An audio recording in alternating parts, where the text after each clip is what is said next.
Masters pass করে কি হলো, আলু পটল কাটতেই হচ্ছে। আমার কাছ থেকে শিখে আমাকেই কম্পিটিটর মনে করছে। ফুড কার্ভিং থেকে প্রথম ইনকাম ৩০০ টাকা হয়েছিল। প্রথম দিকে তো পিঠা উৎসব দিয়ে শুরু হয়েছে জার্নিটা। পিঠার ডালা তৈরি করে দিলাম।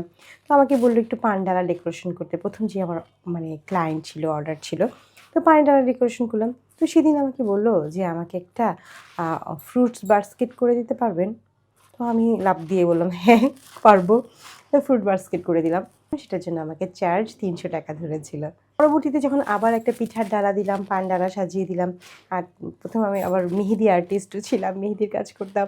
তো যখন ব্রাইড আমাকে বললো যে আপু আমাকে আরেকটা ফ্রুট বাস্কেট করে দেন, আরেকটা ব্রাইড, তখন আরেকটা করে দিলাম। সেটাও কিন্তু আমাকে চার্জ দিয়েছে ওটার জন্য, কেটে দেওয়ার জন্য।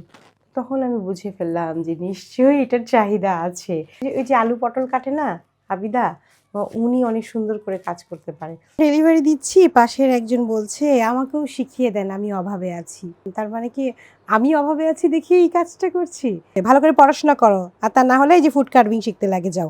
মাস্টার্স পাস করে কি হলো, আলু পটল কাটতেই হচ্ছে। অনেকেই বলছে যে আলু পটল কাটার উদ্যোক্তা। আমি বাংলাদেশে এই জিনিসের প্রচলনটা বাড়িয়েছি। বলবো না যে আমি প্রথম শুরু করেছি, আমার আগেও অনেকে করেছে, আমার পরেও অনেকেই এটার বিজনেস হিসেবে, অনেকে আছে যে এটা শখ না, পারেও না, কিন্তু বিজনেস হিসেবে শুরু করে দিয়েছে। কিন্তু এই জিনিসটা সম্পর্কে বিশদভাবে জানা, শেখা, তারপর এটার ব্যবহার বিস্তৃত করা, আমার মনে হয় এইটার শুরুটা আমি করেছি 2010 সাল থেকে। নভেম্বর, ডিসেম্বর, জানুয়ারি, ফেব্রুয়ারি এগুলো হচ্ছে বিয়ের সিজন।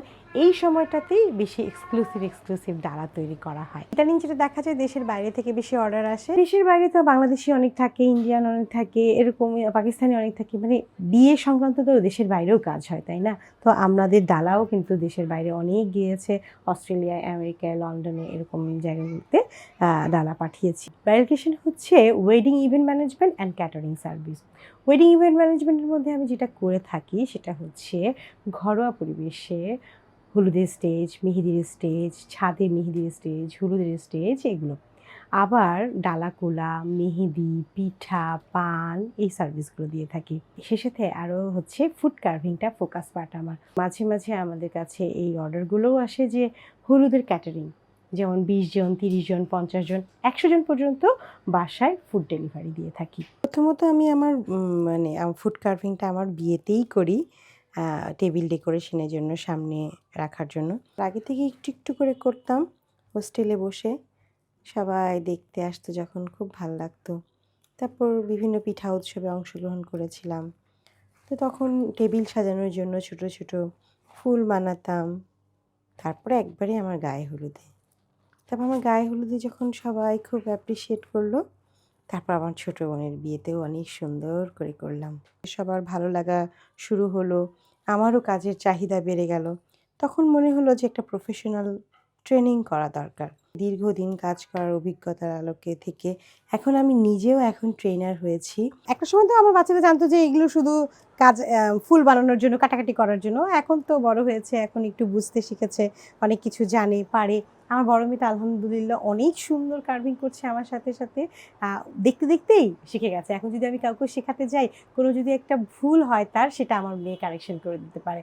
তো আমার মেয়েও কিন্তু এখন মাশাআল্লাহ অনেক ভালো মেহেদি আর্টিস্ট হয়ে গেছে, খুব সুন্দর মেহেদি পরাতে পারে। মেনটেন করার জন্য আসলে অনেক লোক লাগে। তো আছে আমাদের টিমে এখন 5 থেকে 10 জনের মতো কাজ করছি। কাস্টমার ডিজাইন দিয়েছে একরকম, কিন্তু আমি করেছি আরেক রকম। কিন্তু এটা দেখি কাস্টমার আরও বেশি খুশি হয়ে গেছে। আমি ব্রাইডকে এটা বলি যে আপনার ছোট ছোট আশাগুলো, স্বপ্নগুলো আমাকে বলবেন, আমি চেষ্টা করব সেই স্বপ্নগুলো পূরণ করে দিতে।